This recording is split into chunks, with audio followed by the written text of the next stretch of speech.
Good morning. Good morning. What's up, everybody? Good day. How are you? How are you? It's good to see you. We got some day 17 of Witcher going on. A full day of streaming, unlike yesterday. I do apologize. Yesterday was a bit wonky. Had to have a break in between the news and our gaming. And the gaming segment wasn't as long as it usually is. So I do apologize. But today we are back to normal. Okay. Till Thursday.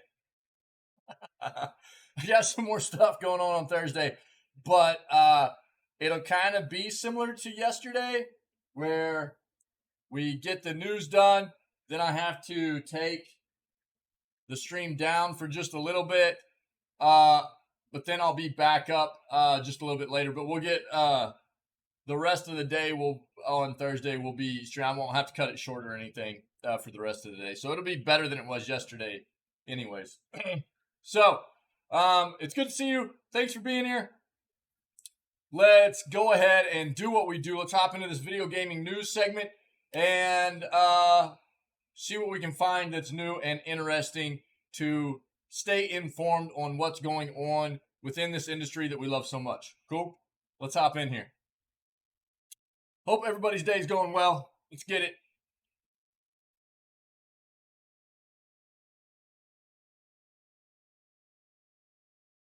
And that should work. All right. We read about this yesterday. 2K has delisted a lot of their WWE games on Steam. The thought is they will probably be relisted sometime soon.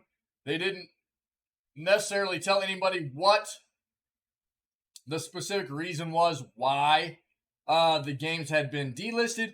Probably has something to do with some kind of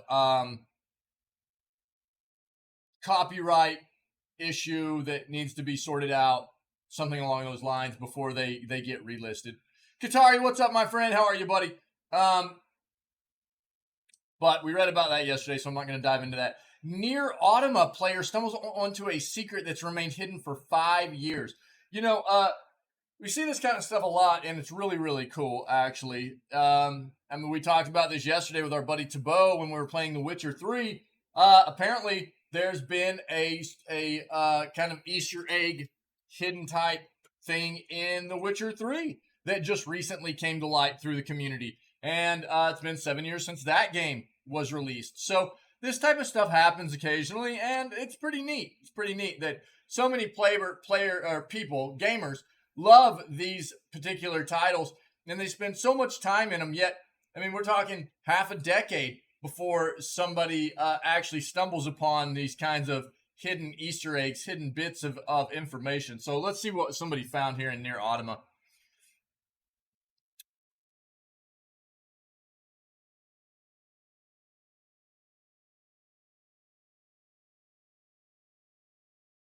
Stray looks amazing, sounds amazing. The only negative I've really heard about Stray so far was that the ending is potentially not fantastic.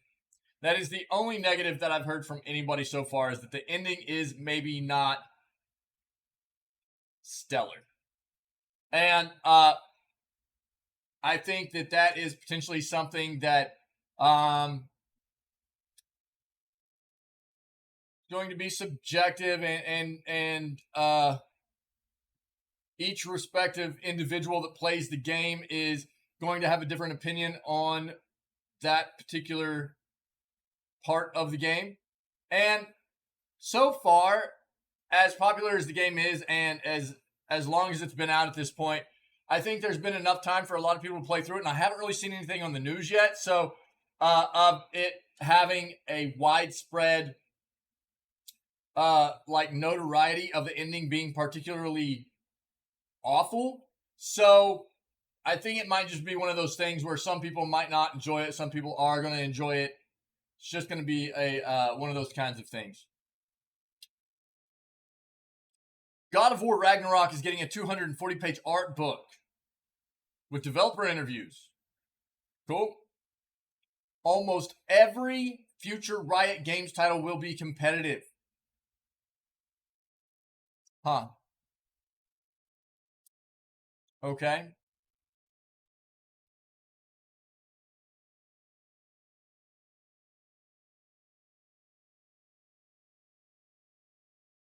What's up, gamer? What's up, buddy?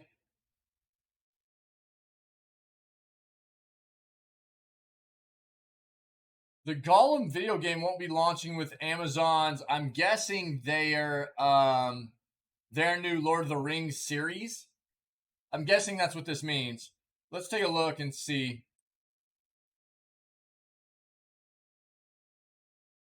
We read about this. Looks like there could potentially, quite possibly, I guess, be a Black Panther video game coming our way in the future. I don't think near future, but in the future.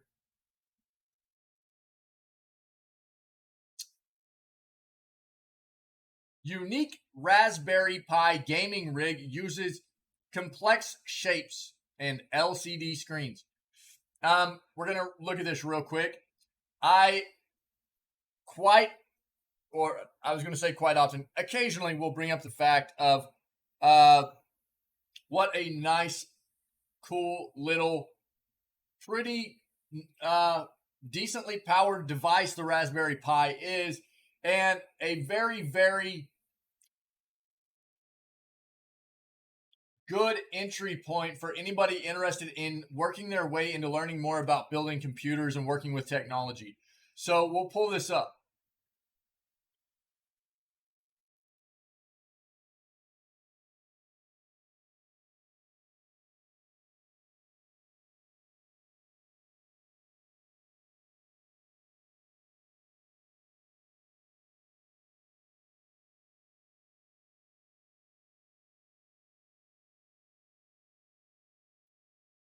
Again, Black Panther stuff. We read about it yesterday, actually. If you're interested in a more of a detailed look, please check out yesterday's news segment, okay, on YouTube.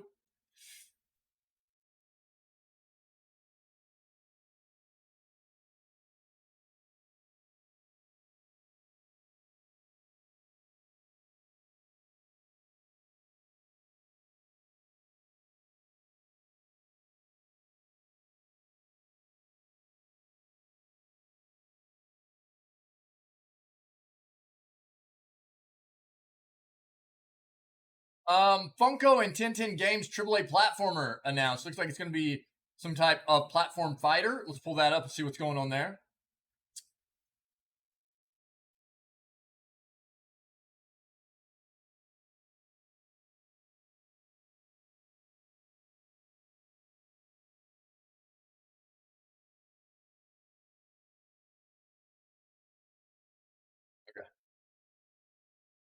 Okay. Let's get into our other search.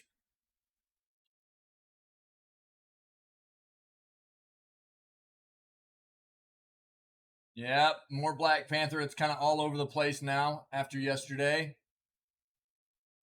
We've read about that a couple of days ago, and this as well.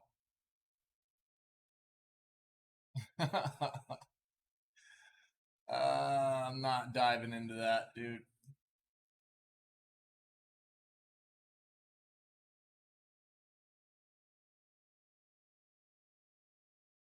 I don't know. We'll take a look. Let's take a look.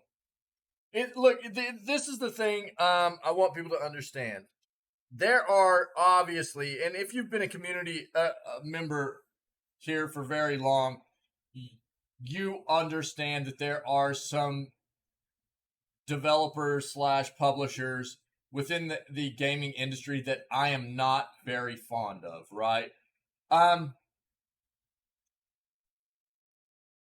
I also try my very best not to be super biased whenever it comes to news regarding specifically some of those devs and not just bypassing things that have to do with them. So, on that note, let's take a look at what EA tries to do in regards to keeping their lineup of titles diverse or make diverse video games, okay? It is a difficult thing for me to do because I do find some of these developers just to be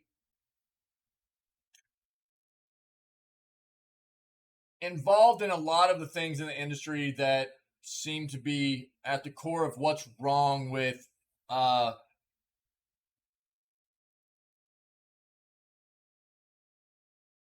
some bad trends in gaming, right? And so, to a great extent, it's really hard for me not to be a bit biased against some of these devs, but I do try my best. I really do.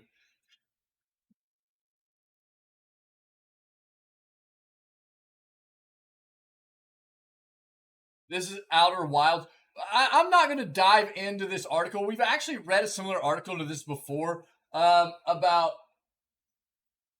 how good of a game. I have not played Outer Wilds. I have heard great things. We've actually read an article previously in a news segment, but I mean, I'm talking like months ago about how good. Um, sometimes gamer, sometimes.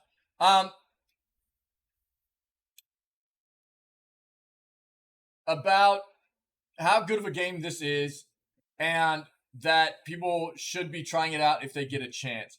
So I will say that I have heard great things about the this title in specifically Outer Wilds, and I'm pretty sure they're in development of Outer Wilds 2 right now. So if you get a chance to check out this title, I would say definitely give it a shot. I would love to at some point. I'm not going to dive into this particular this article because we've read something similar in the not too distant past of doing our video game news segments. But I have heard this is a very, very, very good video game for people to check out if you're interested, okay? Outer Wilds. Stray is now the best user-rated Steam game of 2022 so far.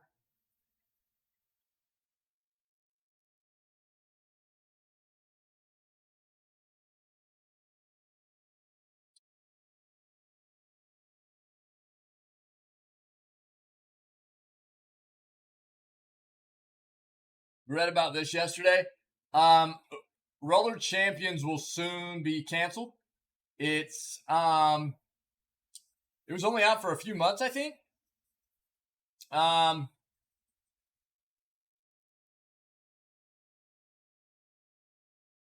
we tried it out for about half a day on a weekend. The majority of a weekend stream. And it was very buggy. It crashed a lot. Again, there were some mechanics in there that felt kind of neat, like they might have hit on something cool, but the game did not perform very well, and it started feeling very repetitive. So I think they could have done more with it to turn it into something long lasting, but apparently they didn't feel it was worth. Yeah. So it's gone. And this comes along with all the news that we've seen here lately about Ubisoft canceling many games, delaying many other games. So I don't know. I don't know. Seems like Ubisoft is having a very, very, very, very tough time creating new IPs. They are seemingly having to rely on their very popular titles that are easy for them to keep producing, such as Assassin's Creed. And why can't I think of the other one's name right now? Far Cry, the Far Cry series. Other than that, it seems like they're having a really, really tough time creating new IPs. Really does. We've already got something up about the Funko and their new AAA video game. So we'll read about that.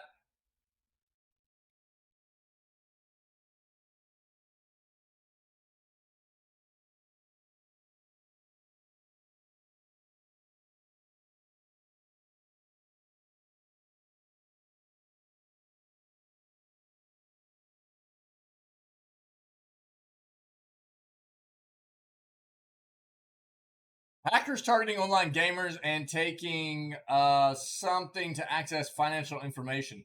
That's scary. That's scary, man.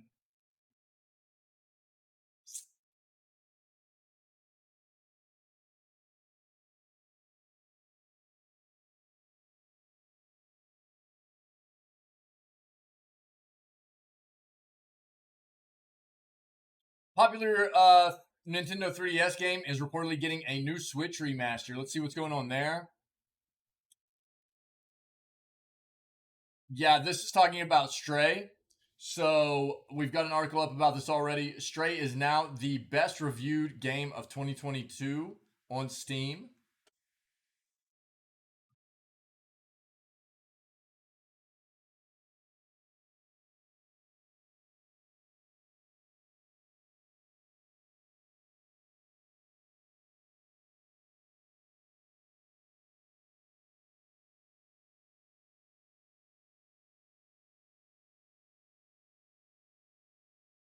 All right, last page, and then we'll get into all this news here. Oh, okay. I'm going to pull this up. It looks like Golem has apparently been delayed indefinitely. And this game was supposed to drop in September, correct? Pretty sure. This is going to go along with the article we already have set right up here that was won't be launching with the Lord of the Rings show anymore. We probably won't need to read into both of those articles, but we will take a look, okay? Just make sure.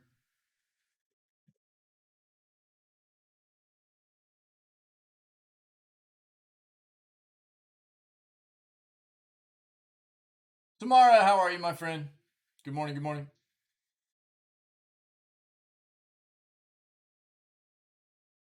Midnight Sun Spider-Man gameplay trailer reveal. Let's take a look at that.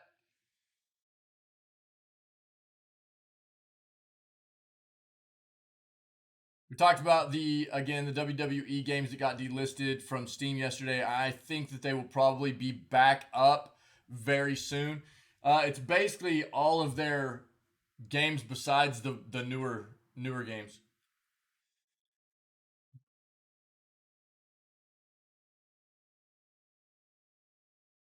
All right, let's stick with that and see what we get here. Marvel's Midnight Suns Spider-Man gameplay trailer released. Marvel's Midnight Suns developer Firaxis Games and 2K have released a new trailer detailing Spider-Man gameplay in the title. This is just the latest in a series of gameplay deep dives for Marvel's Midnight Suns, with previous installments going over Iron Man gameplay and Captain America gameplay. Given that combat plays out a bit differently in Marvel's Midnight Suns from many other modern superhero video games, these will likely be handy resources for anyone unfamiliar with the game's mechanics. More specifically, Marvel's Midnight Suns combat has players using different ability cards with a randomized hand of cards at the beginning of any given battle. Spider-Man specifically has a specialty called Distributed Damage that allows him to attack across the battlefield without using multiple actions. He can also use environmental objects without spending the heroism resource. You can check out the full gameplay trailer for Spider-Man in Marvel's Midnight Suns for yourself embedded below. Midnight Suns is currently, we're going to watch it in just a moment, currently scheduled to release for PS5, PS4, Series X, S, and Xbox One, Switch, and PC via Steam and Epic Game Store on October 7th. Playable characters revealed in the title so far include The Hunter, Captain America, Iron Man, Wolverine, Doctor Strange, Captain Marvel, Blade, Ghost Rider, Magic, Nico, Minoru, Spider-Man, and Scarlet Witch. Okay, let's take a look at this real quick. Hey everybody, Christopher Rod here again with another superhero deep dive for Marvel's Midnight Suns. Thanks again to Marvel, Firaxis, and 2K for working with me on this series. It's honestly been a blast so far, and reading all of your comments and questions has actually been better than the time I found out that Aunt May almost married Dr. Octopus in the comics. Had no idea. Yeah, that's real. Super fun fact. If your spidey senses have been tingling since you saw the thumbnail of this video, you might want to get that checked. Unless, of course, you've just been bitten by a radioactive spider, in which case, just brace for your incoming superpowers. This is going to be a fun one. I'm excited to show you what your friendly neighborhood Spider-Man is truly capable of. Let's talk playstyle first. True to his nature, Spider-Man is really fast-paced, but how does that manifest in a card game exactly? Well, in addition to having a bunch of quick or pretty wild, they've got card game integration really in this. Excels at just whipping around and using the environment much more than other heroes on the roster.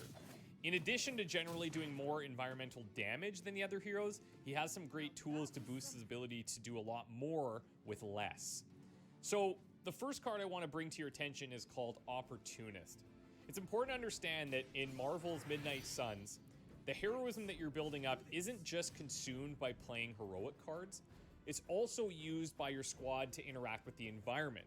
However, Peter has a few tricks in his web to swing around this.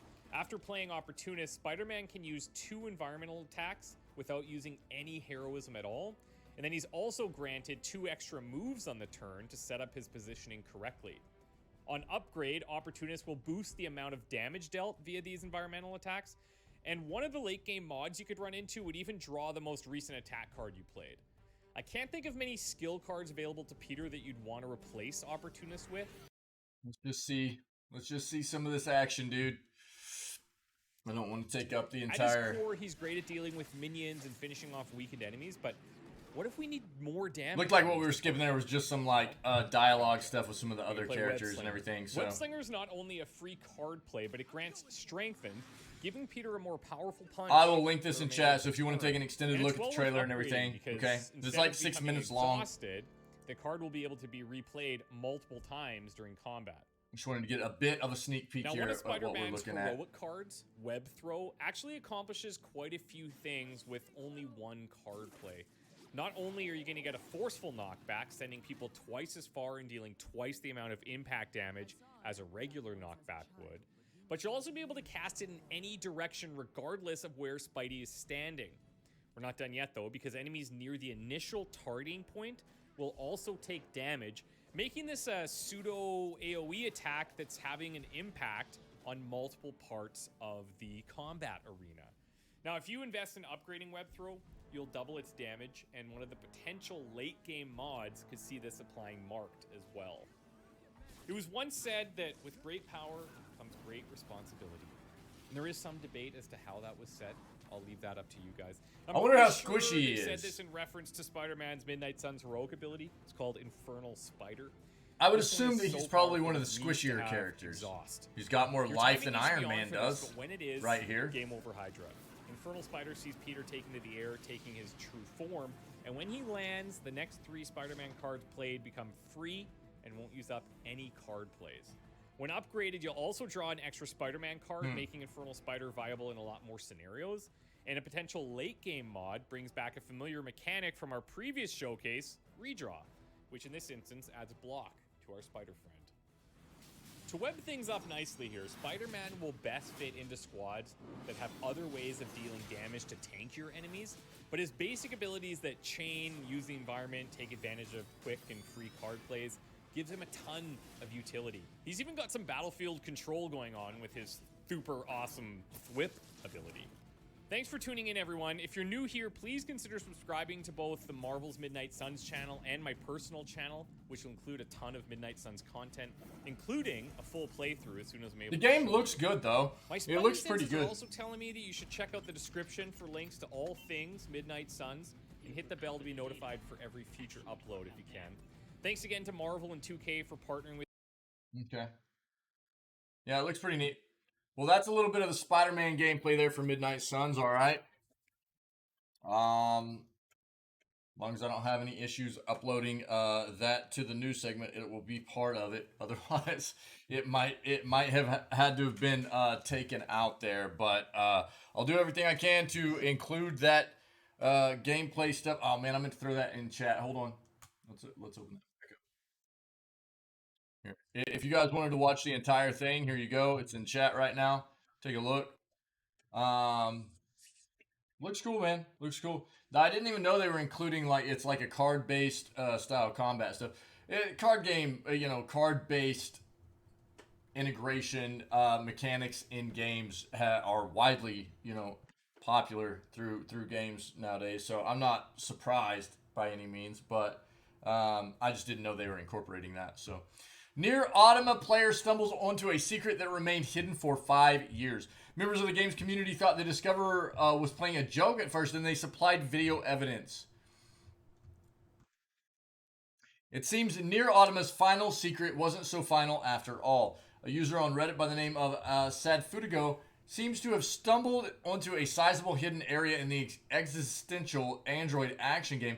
Longtime fans and seasoned data miners are absolutely flummoxed by the news. Spoilers for Automata ahead. Said Fudigo initially made posts on the game subreddit a month ago about the church, asking if anyone else knew how to reach it. One such post was auto-moderated for low engagement. They then proceeded to show screenshots of the church in question and an area no one has seemingly reached until Sad Fudigo, and finally today posted a short video demonstrating their discovery.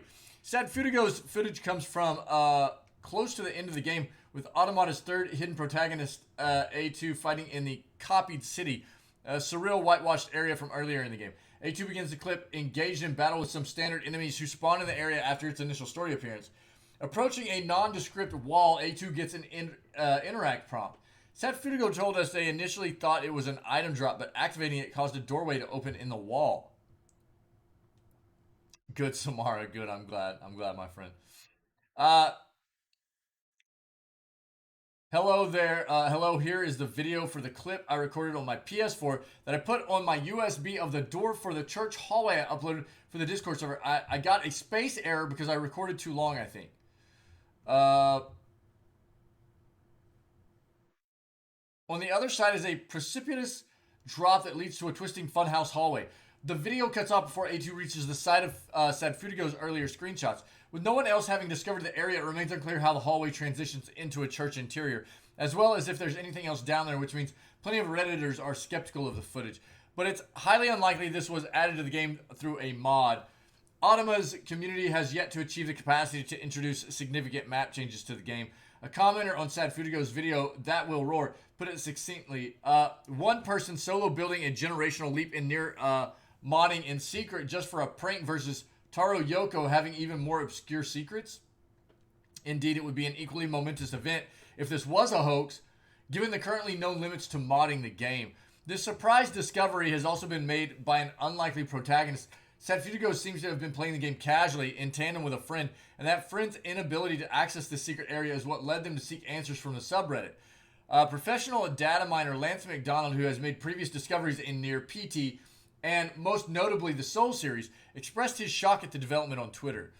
No one seems to have replicated Sad Fudigo's discovery as of yet. They're playing on the PS4 version of the game, but it's unclear what combination of inputs, choices, difficulty level, or even system settings might enable access to this area, as well as what it may hold. This is certainly an exciting time for a game whose final secrets were already thought to have been revealed. That's pretty wild. Huh. That's pretty wild. If you're interested in more, let me throw this in chat. We talk about this though. It's pretty amazing, right? That there are so many of us that fall in love with these titles, and we end up spending substantial amounts of time playing these games, and it seems like there's always new things to learn or find out. And when you think that even as a community that is involved in playing these games, you think there's nothing left to learn, somebody finds something new. I mean, we talked about this actually yesterday with our buddy Tabo in regards to The Witcher 3, because that's the gameplay that we're currently tied up in, and that game has been out for roughly 7 years now, and the community just came across an entirely new kind of Easter egg in that title. So, I mean, we're talking games that have been out for half a decade to a decade that people have put countless hours into, and have continued to be played just on the constant. And all of a sudden, somebody finds something new. It's amazing. The amazing world of video games. It's really, really neat. There you go. There you go. God of War Ragnarok is getting a 240-page art book with developer interviews. Take a deeper dive into the sequel. God of War Ragnarok's getting a hefty art book shortly after launch. Announced by author Amy Ratcliffe, the Art of God of War Ragnarok, will launch as a physical book later this year, offering 240 pages of fantastic art from the upcoming game. There's a slight discrepancy on the launch date, though. Although Ratcliffe cites the release date as November 28th, I thought it was earlier than that. Amazon itself has it down for a November 29th release, launch. Oh, that's for the book, though. That's for the book, right? This should be a standout purchase for those looking forward to the new game. Might at first seem frustrating to wait several weeks after the initial launch of God of War Ragnarok to release the art book, but at least this way, those who are desperately looking forward to the sequel won't be spoiled on it by the contents of the new book. Yeah. From the sounds of Ratcliffe's announcement, it seems like the new art book will have interviews with developers at Sony Santa Monica. So not only will this showcase some fantastic art from Ragnarok, but readers should also get an inside look into the thinking behind some of the art of the new game. Ragnarok finally launches this year on November 9th for both the PS4 and PS5. If you can't get enough of the upcoming sequel from Sony Santa Monica, you might want to check out some Ragnarok merchandise, which, unlike the art book, is planned for launch this summer, well before the game eventually arrives. Here you go, guys. If you're interested in any of that content, it's right there in chat. Almost every future Riot Games title will be competitive, says the esports head. John Needham, president of esports at Riot Games, the developer behind Valorant and League of Legends, has shared that, quote, nearly every game that the company makes will be competitive with some sort of esports component to it. Really? Okay. At the launch of Riot's Project Striker Broadcast Center in Dublin, Needham spoke to NME about the company's plans to incorporate esports into future Riot titles, including Project Lion, an upcoming fighting game.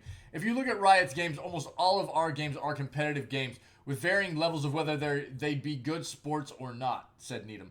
We've talked about Lion publicly. Obviously, esports is a really core part of the fighting game community, so we'll be investing there. All the games that Riot produces, we really look at games that can span generations. Usually those games are online competitive games. So I think that almost every game that you see Riot produce and develop will be competitive, which by its nature of being competitive, there will be some sort of esports component to it. It's possible that Project Lion isn't the only competitive game in the works at Riot, as other upcoming projects that will make great esports were mentioned during a tour of Project Striker.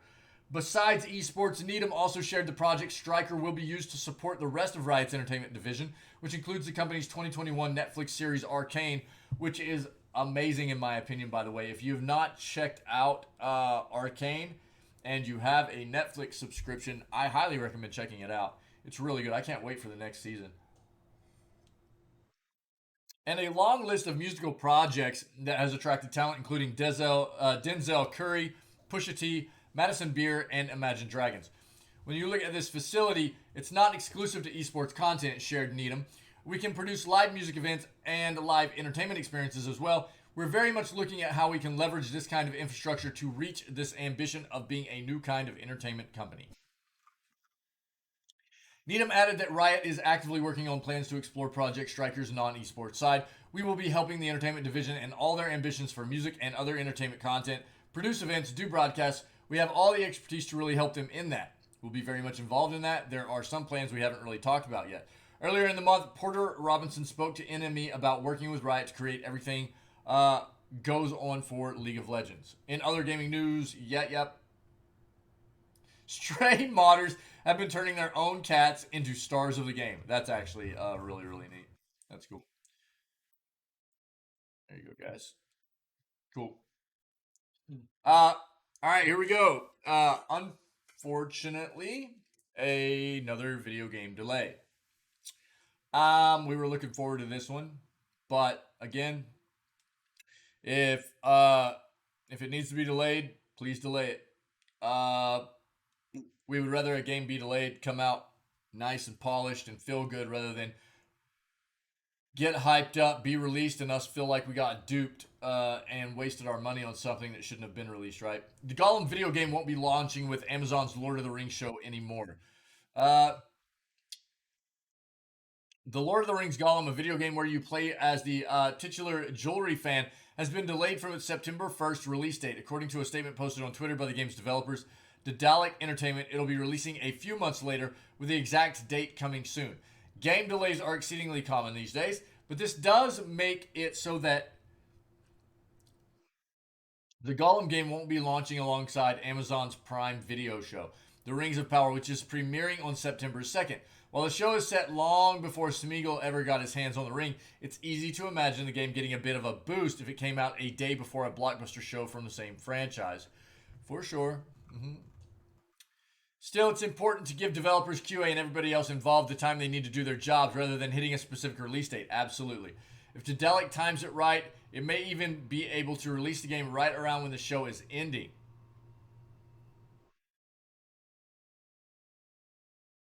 According to What to Watch, the first season of The Rings of Power will consist of 8 episodes releasing once a week. Either way, if the show's good, which you'd hope it would be given that Amazon spent an astronomical amount of money on it, The Lord of the Rings could get a few weeks or months back in the cultural consciousness, which Golem could benefit from.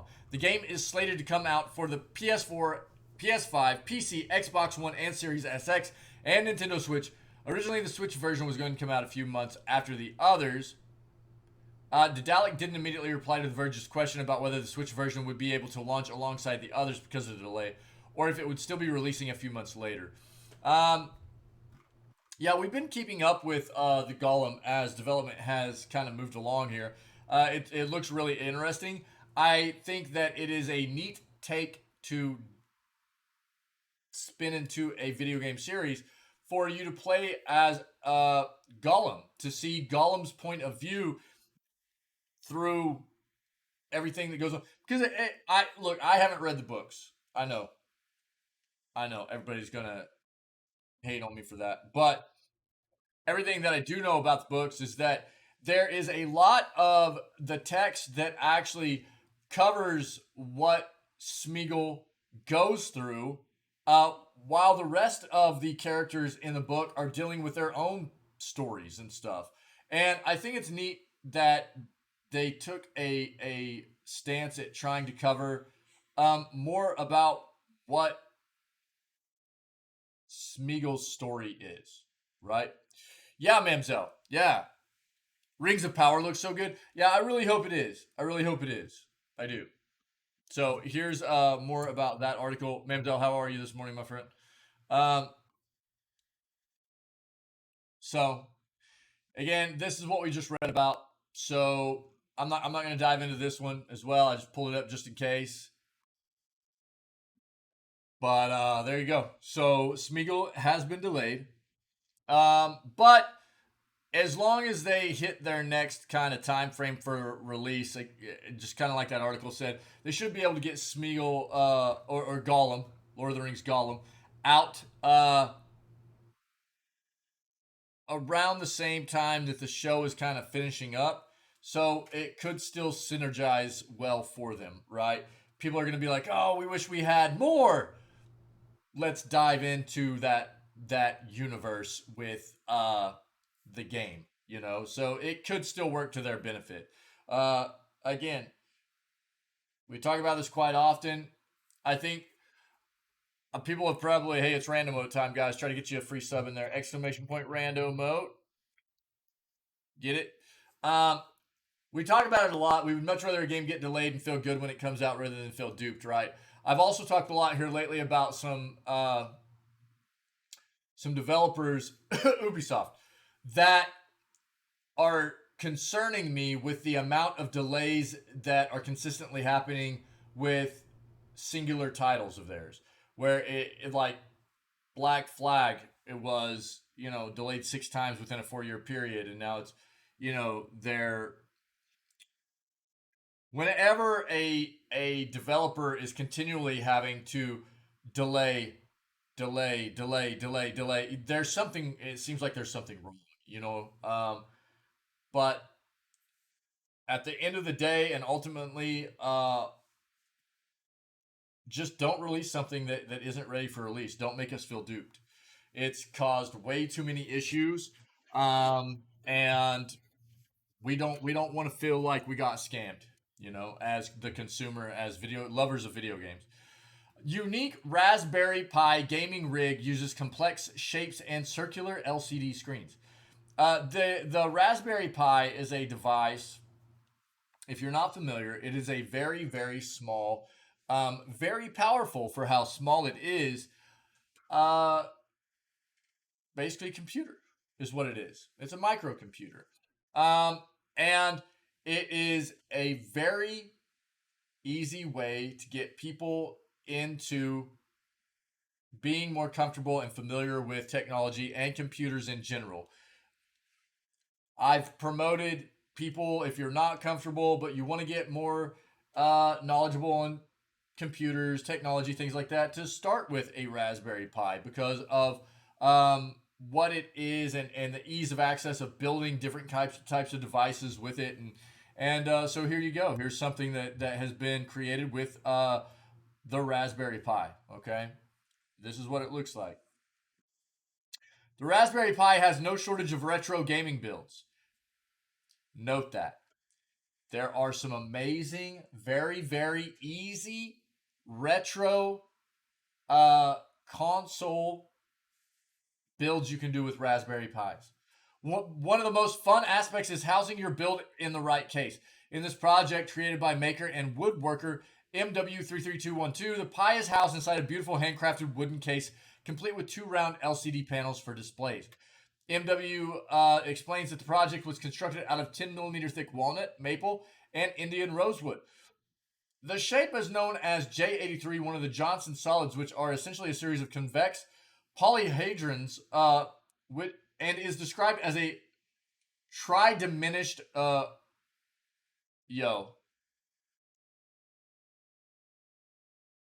rhombocosidodecahedron. Guys, clip that. Oh, man. Whatever you want to call the shape, it makes for a gorgeous case design and fits everything needed for the gaming rig neatly inside. This project is one of the many that MW has created, most of which also feature custom wood cases. Some of our favorite include the portable Pi-powered wooden projector project, as well as this Raspberry Pi-based Atari-themed arcade system. Yo, what?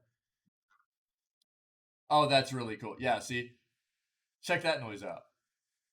You can build some really, really cool stuff with Raspberry Pis. Really cool stuff.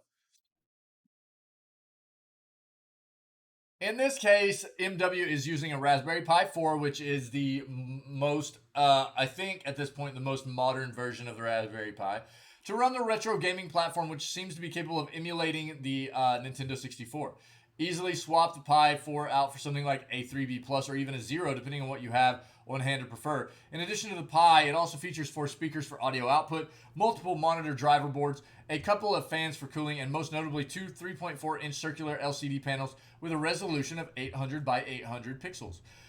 The retro gaming emulation can be handled by RetroPie or Laka. MW goes on to verify the efficiency of the round LCD panels, which, as it turns out, are not very effective for many games. For the most part, they're usable for games in which the attention is focused on the center of the screen, but anything that relies on icons in the corners is pretty much unplayable, yeah.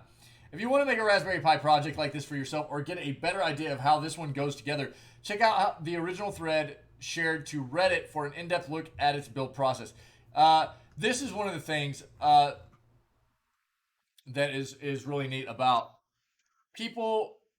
There is an entire community, not just Reddit. It's just an online community about different kinds of retro video game builds that custom builds people do for centered around using Raspberry Pis. I mean, using around all kinds of different tech, but specifically Raspberry Pis, which are very, very easy to incorporate into builds, and even for people that aren't real, knowledgeable about technology and things like that in the first place. And there are a lot of really cool retro gaming builds you can do. So if you're interested, I highly recommend checking out, diving into playing around with some Raspberry Pi. And I think a Raspberry Pi 4 costs about $100. I know that's not necessarily chump change or anything, but you can build these Raspberry Pis to emulate all kinds of old retro gaming consoles and stuff. Which, I mean, I'm talking, and you don't have to build a different retro console to emulate each one. I'm talking like you boot it up, you decide what you want to play console wise, and it turns into that console or whatever. You know what I mean? Or you just go into a menu and you can play all kinds of different old retro console games and everything. It's really really nice, really intuitive. They've got some great community built software out there that runs, you know, to allow this kind of stuff to happen. It's really neat. Or open source software that doesn't cost anything. Funko and 1010 Games AAA platformer announced. A Funko and 1010 Games AAA platformer has been announced for release in 2023 for both console and PC. And though there is not a lot of concrete information as of yet, the speculation of what's to come is exciting. Sounds good, Samar. The development is led by some of the biggest and most successful developers in the industry, including the 5-time winner of the BAFTA Award, John Burton. Since the Funko company is already well known in the lifestyle and culture industry, they should have no problem making their mark within the world of video games, as they already have the know-how from creating some of the most iconic game characters in Funko Pop form. Solidifying this, they took to Twitter to say, creating iconic products that emotionally connect fans to their favorite fandoms is critical to each product portfolio decision. By partnering with 1010 Games and utilizing the best creators in the business, we will have the talent to deliver games that reflect Funko's unique look and feel across its lines and varied products. The design director at 1010 Games, Arthur Parsons, went on to say that they believe Funko understands all of the ingredients involved in creating AAA content, and that they are thrilled to be working with Funko on this project to bring a new and exciting experience to gamers. The game has been said to be a platform fighter that will most likely be rated T for Teen. Funko has focused on tabletop games in the past, such as their Dr. Seuss Pattern Party game and The Warriors Come Out to Play. In one of the tabletop games they've created, Funkoverse strategy game Game of Thrones, 2 to 4 players will build a team using their Funko Pops and attempt to beat out the other players in battle. While there are many Funkoverse strategy games, this is just one example, and they all follow the same basic guidelines in terms of gameplay. One of the coolest aspects of these strategy games is that players aren't limited to the characters that come with the set they've purchased. Players can mix and match several sets together and make the Golden Girls duke it out with a dinosaur from Jurassic Park. This adds depth to the game as well as a vast amount of variety. Funko has already built quite the name for themselves by selling apparel, action toys, plushies, vinyl figures, and even board games. Them deciding to tap into the multi-billion-dollar gaming industry isn't just a smart move financially, it's a great move creatively as well. They have the ability to create some seriously phenomenal games alongside some of the most highly acclaimed developers in the world, and that is no small feat. So far, there's been no info released on whether or not the characters in the new platformer will take on the well-known Funko Pop aesthetic, such as the big black eyes and abnormally large heads, though those characters have been used previously in games branded by the company, such as Gears Pop. So maybe this game will feature some as well. I would assume that they will, but you know what assuming does. Okay, well that's news. Funko has a AAA platformer coming. I'm sure we'll see more as time moves forward. Uh, so how EA tries to make diverse video games. Uh, Tulay McNally, director of inclusive design at EA, chooses her words carefully as we chat about creating diverse characters for video games. Raised in Germany, McNally is no stranger to the international video games industry. She worked at Square Enix, Sega, and BioWare before joining EA. McNally's team at EA assists with development of characters from underrepresented groups and with public communication. Her caution is warranted. Activision Blizzard was ripped to shreds a month before our interview for its reductive approach to video game diversity, one which assigned numerical scores to marginalization. If you guys don't recall or you missed that news segment, we saw the tool that they were using to incorporate diversity into their games. It was weird. Turning identity into a kind of scorecard that developers could use to determine who they should include or exclude from character rosters. McNally remains excited to talk about EA's inclusive design framework, although she is quick to emphasize that the company is not taking a legalistic approach to diversity. It's really a loose framework of guiding principles and design philosophies that we customize to our engagements with each game team. says McNally. She points to Maxis Studios, the team behind The Sims 4, which recently added the ability for players to customize their Sims pronouns. Yeah. As part of the company already seeing success creating content with a diverse player base in mind and not needing as much assistance, some other games teams may be more at the beginning. They may need a bit more support, education, and hand-holding, she says. Released in 2018, EA's Battlefield 5 received backlash for putting women in World War II combat. Despite this, a foundation for the company's approach to inclusive design at scale was laid through collaborations between the Pacific Expansion Development Team and the company's Asian and Pacific Islander Employee Resource Group. An intensive review process for this Battlefield 5 downloadable content covered everything from initial trailers and storyboards to tiny weapon charms and player skins. In addition to its Employee Resource Group, EA reached out to geopolitical consultants for contextual authenticity. After helping lead the volunteer initiative on Battlefield 5, McNally crafted a business case for continued use of an inclusive design framework and presented it to EA's Chief Operating Officer, Laura Mile? Wick, what's up, bro? The company created a new position for McNally as a result of that meeting, Director of Inclusive Design. Talking about her current team of 4 at EA, she says 2 of them are focused on game accessibility. The other 2 focused more on the cultural sensitivity and representation side, and also working with game teams. Volunteer employees and new internal teams supplement the work of outside professional consultants. We know that we need that guidance, McNally says. It's a fight against hubris, not a trade-off.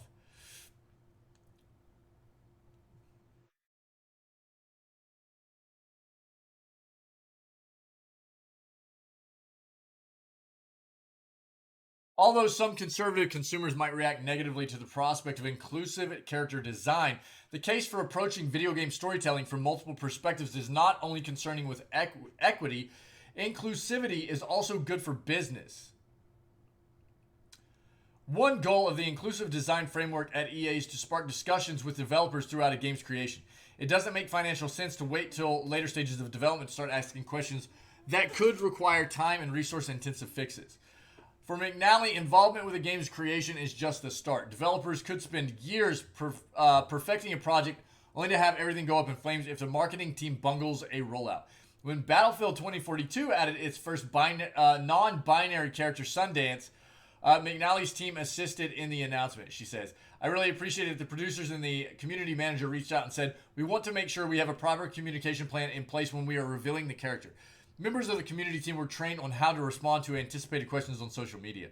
Following internal discussions, the announcement of the Sundance character emphasized their enticing coolness, not their gender identity.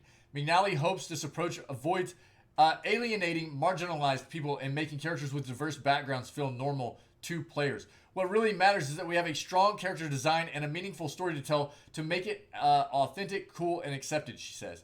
The work McNally does is a big part of EA's effort to connect with the next generation of players. They play differently, she says. Speaking about Gen Z, they want different things from companies. They want companies to be good to their developers. They want companies to take a stance on social issues.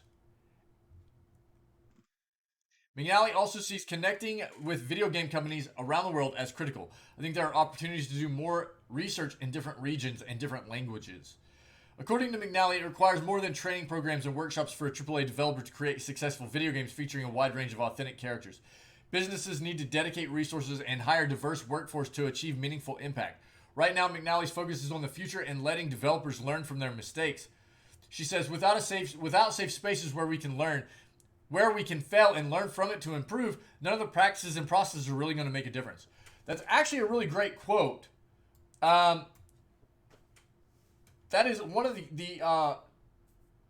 the great spaces for people to learn is through failure. And people can't necessarily be afraid to fail. It's just important that people take a dedicated approach to failure as utilizing it as a learning experience, which quite often people don't do. People are afraid of failure, right? And when they do fail, they get very standoffish about it, right? Instead of going, I messed up, we messed up, this was the wrong approach to take, let's take a step back, take a critical look at what happened here. What did I do? What did we do that resulted in us failing? And let's, you know, use lessons learned here to not have that happen again and improve what we can do moving forward. People aren't good at doing that, but it is a tried and true process of successful people and successful businesses. Uh, I did once, Wick. I'm actually this is a good thing to see from a company that I quite often bag on. I bag on EA a lot, dude. I bag on EA a lot, and for good reason.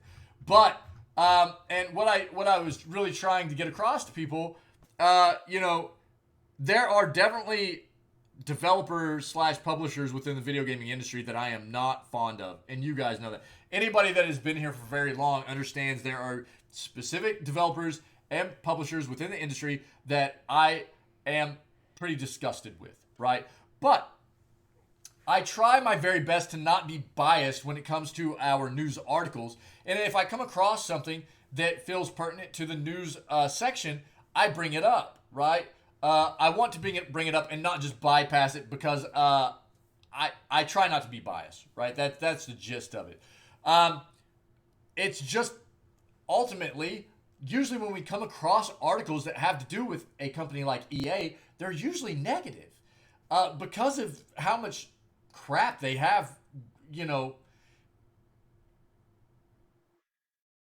that they do bad, that is viewed as bad for the industry, right? I'm sorry, Gamer. Yeah, I'm sorry. I'm sorry. Well, get ready because it's probably getting turned into a GIF. You're just gonna have to not eat breakfast anymore, dude. No, I'm playing, dude. I'm playing. So, to be fair, this is actually a great thing to hear from what's going on internally with EA. It sounds like they've got a really good approach here moving forward, and somebody that sounds like they know what they're doing to head up incorporating diversity within their titles. So, again, I mean, we rip on EA a lot in this community as a company that seems like they do a lot of incorporate a lot of negative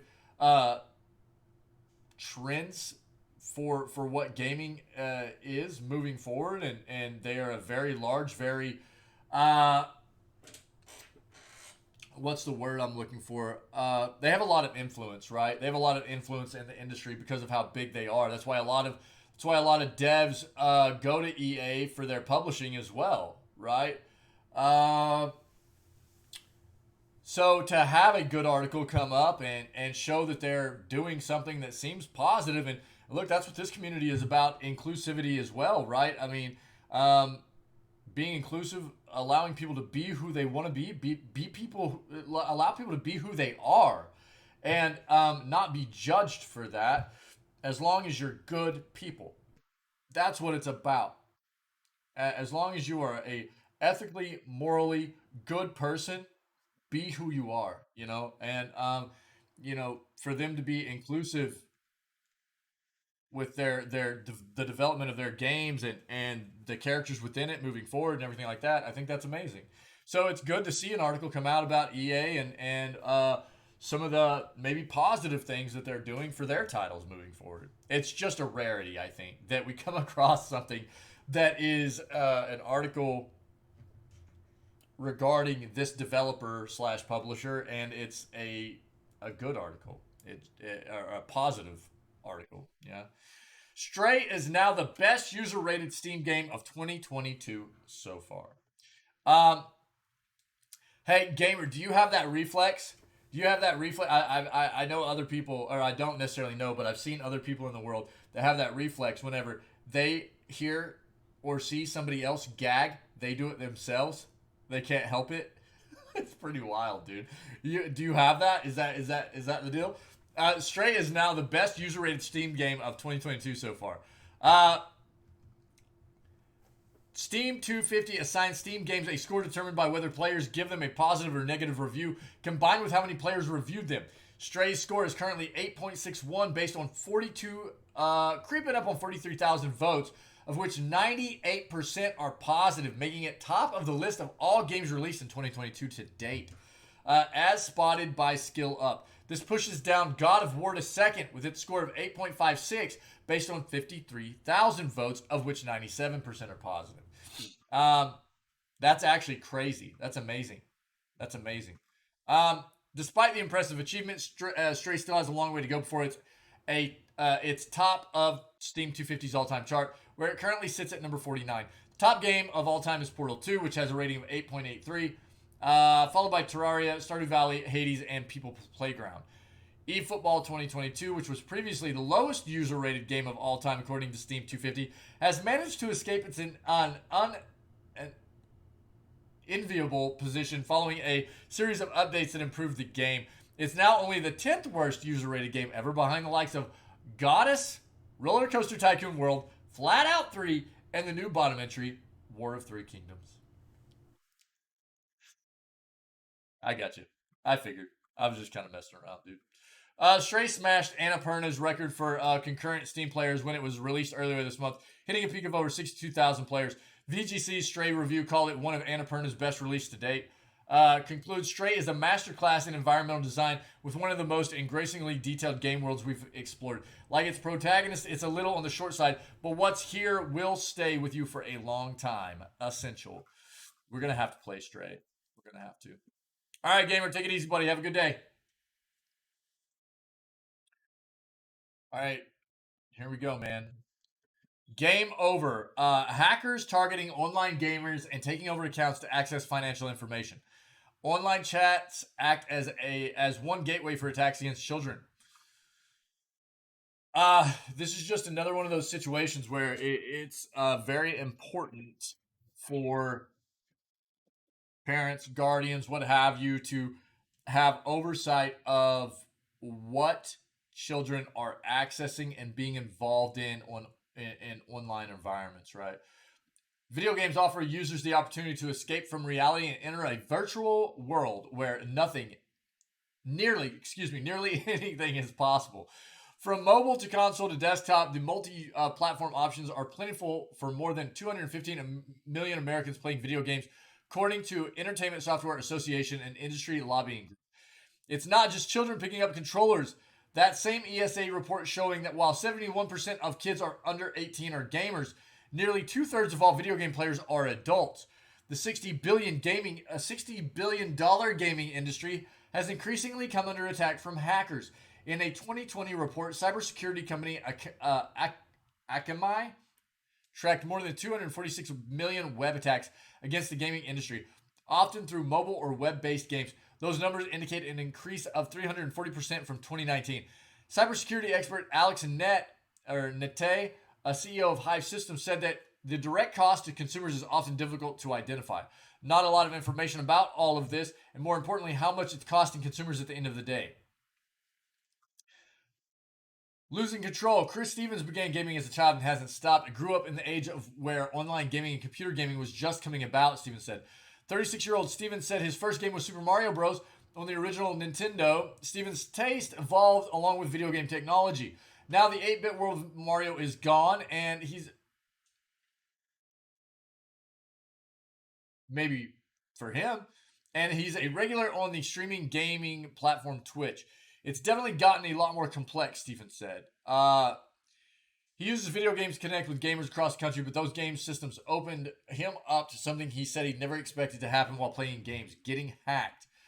In 2017, Stevens said he got an email from video game company EA about a questionable login attempt. However, Stevens said the hackers had apparently changed his language preferences on his account, and the email was sent in Russian. I got an email, it was in complete Russian. Luckily, Google Translate exists, so I was able to decode what it said. Stevens said, essentially, it said that my password had been reset. If I wasn't the one who initiated it, I should reach out and refresh my password. He had no idea how the hacker got access to his account. He was immediately concerned about what other information the hacker might have stolen. Once I got that first email in Russian, I'm looking through it and wondering what exactly happened here. You kind of stop and wonder what else has been compromised. Yeah, absolutely. Next attack came 3 years later in 2020. He was playing Fortnite when an intruder hacked his account, changed his username. He said he did some investigating and the IP address pinged someone in India. Steven said he was eventually able to recover his account, but he's not alone when it comes to getting hacked. This is why you should take every available option and precaution you can to safeguard your accounts. Two-factor authentication is an amazing one, okay? Two-factor authentication, I recommend to anybody for any account you have that you even remotely think you never want anybody to get access to. Two-factor authentication to where you have to either receive an email, a text, or have some kind of application that you have to get a code out of or something, because you log in with a PIN or password, and then you have to get a second form of password, like I just talked about, to get into that account fully before any kind of changes can be made. That is a very, very nice way to keep people from being able to hack into it. Is it impossible? No. But it is a huge deterrent from people being able to hack into your account and steal your information and access and things like that. Ned said most people fall victim to hackers without knowing it until it's too late. One of the main targets, usernames and passwords. People suck at making passwords. Video games are just like any other online accounts for kids and adults. There are passwords and usernames usually associated with those accounts. So for hackers and scammers, they may want access to those accounts, especially if for kids and adults who've spent a lot of time invested in those video games. That's all their achievements in one place.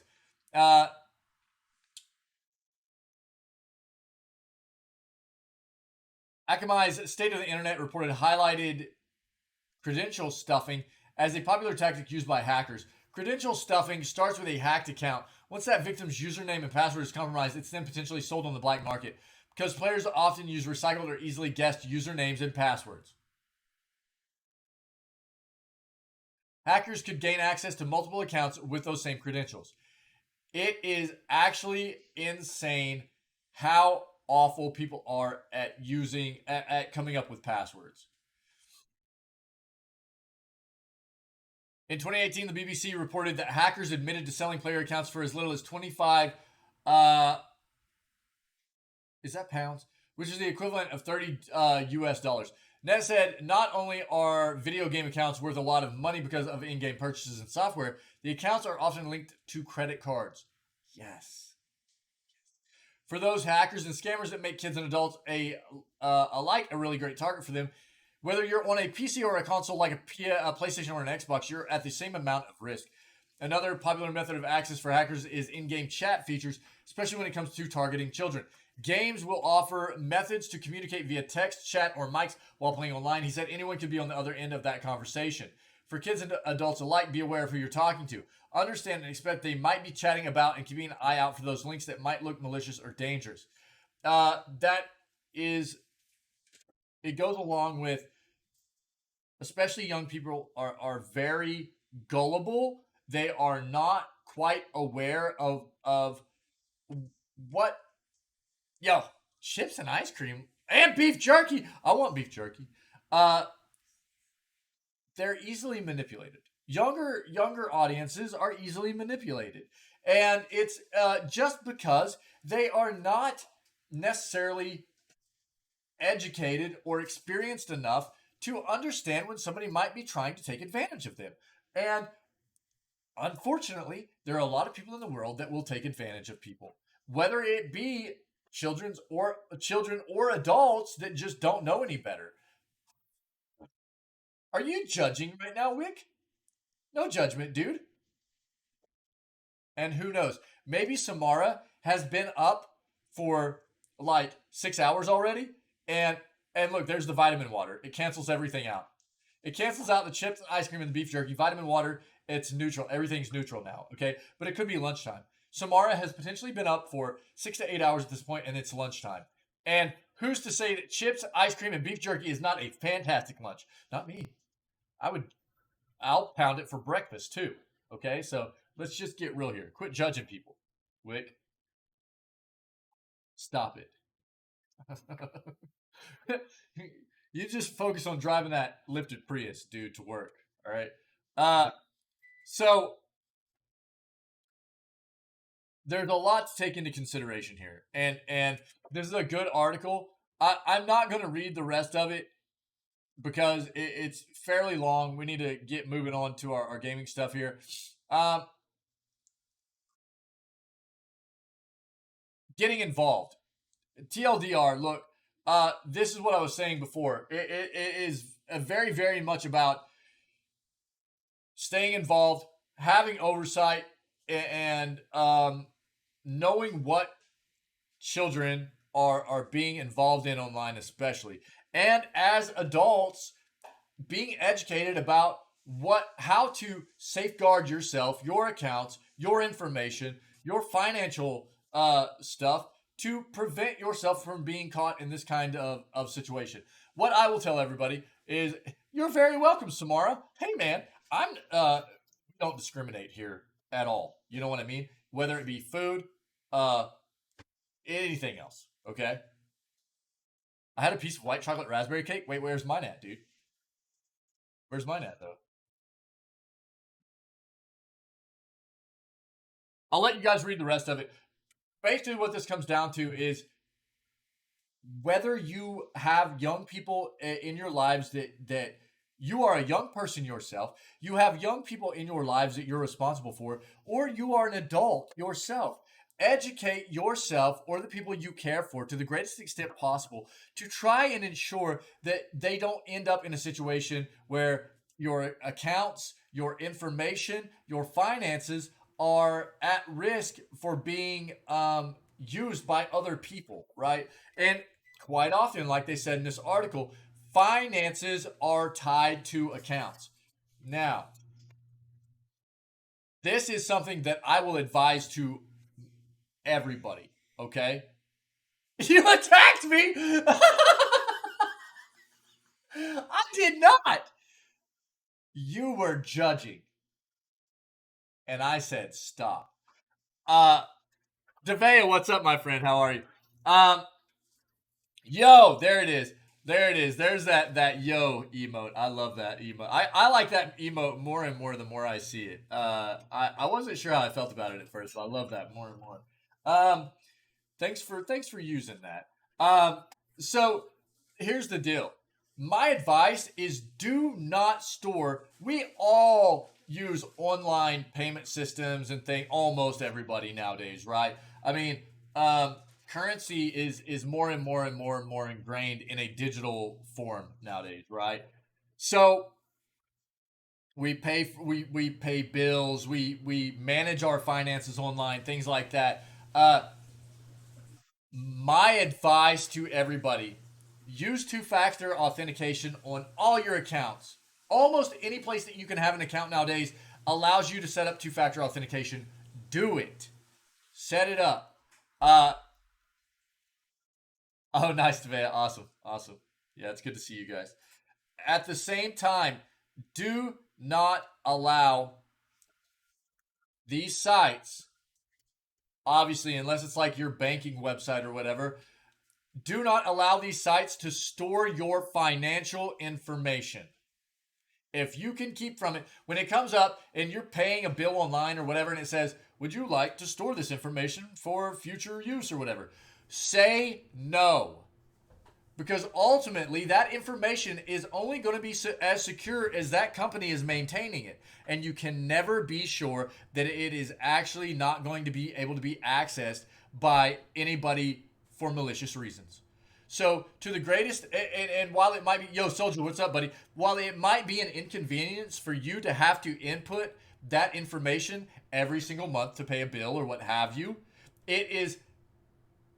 you are going to be better off being safe, putting that information in every single time, rather than leaving it stored in some other database for some company that you can't ensure is going to be safe and can be potentially accessed by some malicious entity.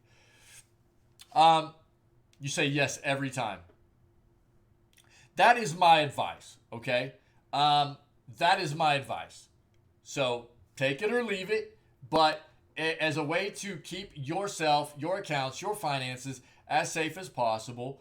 And like they said in this article, when you store your financial information in these accounts, it is a matter of if somebody actually hacks that account and gains access and removes your access to that account, they not only have access to your account and whatever that account may be utilized for, but they also have access to all the financial information that you've allowed that company to store inside that account as well. So that's just another reason why I recommend you not do that.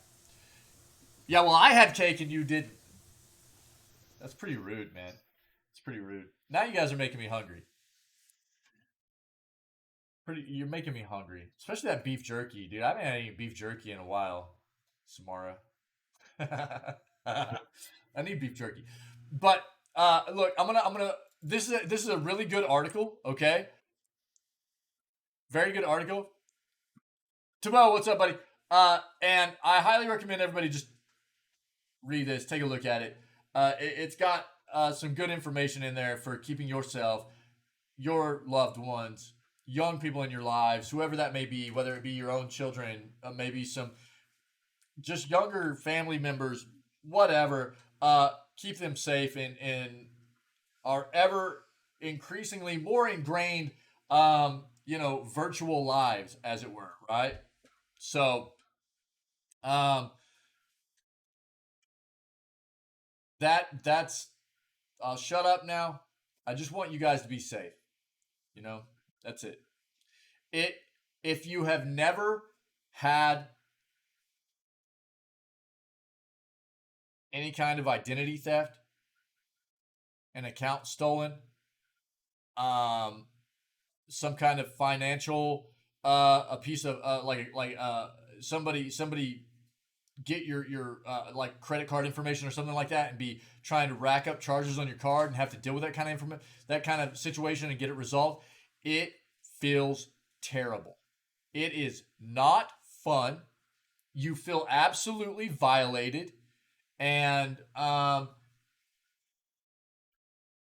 if you haven't experienced it, trust me, you don't want to. And that is why I am trying to be very, very, that's why I'm passionate about trying to keep you guys safe. I care about you guys. I don't want you to have to deal with that stuff, okay? This is the last article I have for today.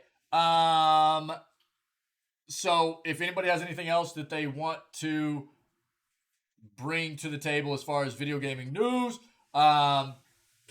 let me know, and I'll address it before we move on to our Witcher gameplay, okay?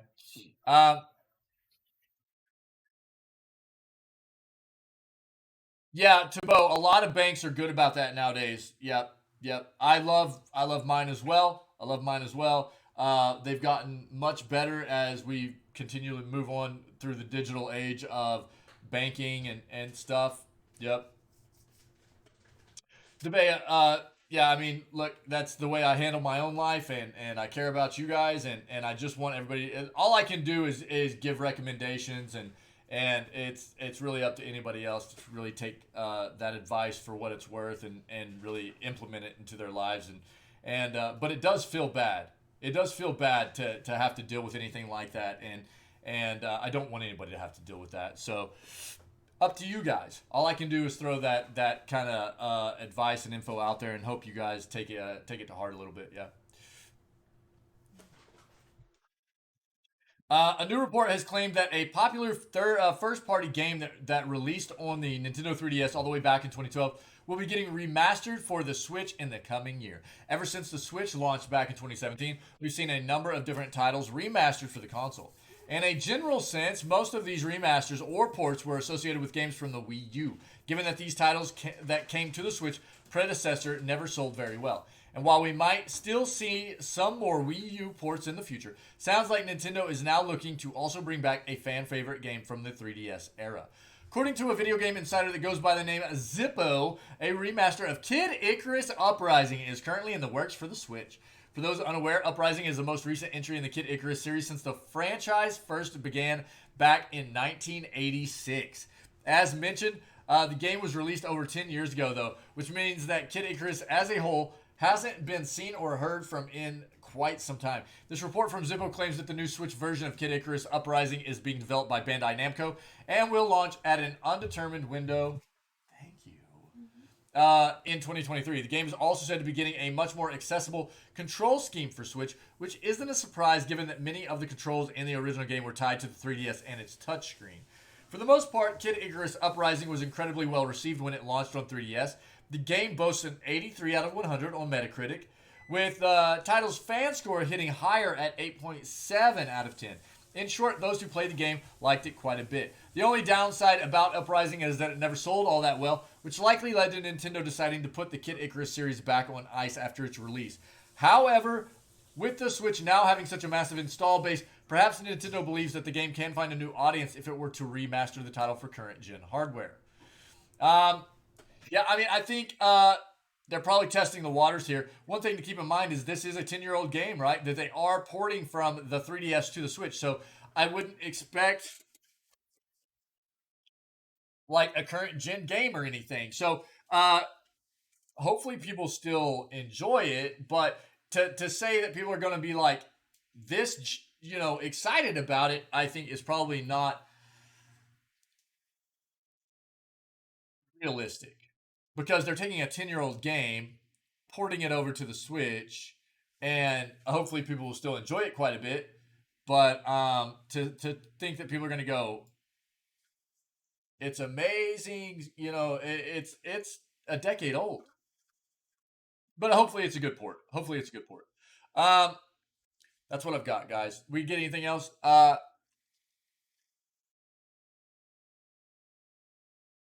Cool. I don't think so. You guys rock. Thanks for being here, being a part of what we do. That is July 26th edition of Video Gaming News.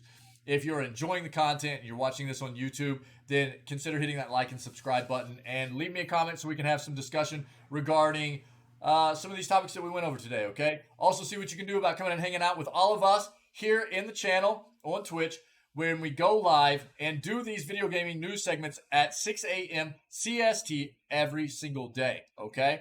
Other than that, just stay healthy, stay safe, be kind to one another, and we'll catch everybody tomorrow for July 27th edition of Video Gaming News. All right?